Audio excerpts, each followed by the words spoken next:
मेहनती किसान। ढोलकपुर नाम का एक गांव था। वहाँ एक राजू नाम का किसान रहता था। वह अपना काम बहुत ही ईमानदारी से करता था। वह दिन रात बहुत ही मेहनत करता था। राजू के पास अपना खुद का खेत नहीं था।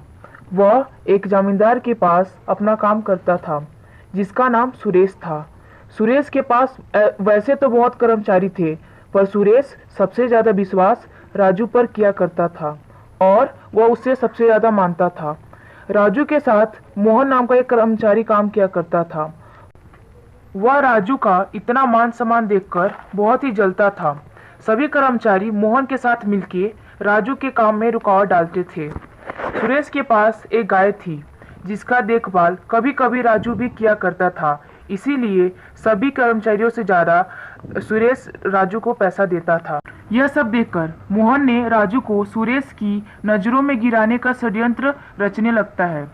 हर दिन की तरह राजू अपने काम पर जाता है।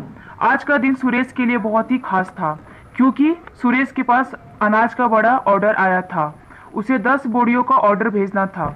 जब सुरेश राजू को सारा काम समझा रहा था तभी मोहन सारी बातें सुन लेता है। सुरेश राजू को कहता है, मैं कुछ समय के लिए बाहर जा रहा हूँ, तुम अनाज को ऑर्डर देख लेना और पैसे भी हैं, जरूरत पड़े तो ले लेना। अनाज की देखभाल राजू कर रहा था। सुबह से दोपहर हो गई थी। राजू की आंख लग गई। तभी मोहन आता है और मन ही मन राजू को देखकर बोलता है, बेवकूफ राजू, सारा दिन सोया रहता है। वह सारा सामान बर्बाद कर देता है और पैसा भी चुरा लेता है। फिर दबे पाँव जाने लगता है। जाते समय तिरछी मुस्कान मारता है और कहता है, तेरा क्या होगा बेवकूफ राजू। कुछ देर बाद सुरेश आता है। राजू को सोते देखकर वो आग बबूला हो उठता है। सारा सामान बिखरा हुआ रहता है। इसी कारण राजू को सुरेश काम से निकाल देता है, पर सुरेश का मन राजू के बिना नहीं लगता है।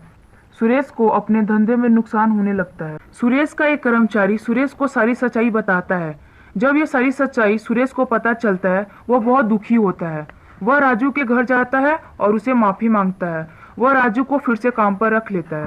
सुरेश राजू के काम से बहुत खुश था। वह अपना खेत का आधा हिस्सा राजू को दे देता है और सुरेश मोहन को काम से निकाल देता है।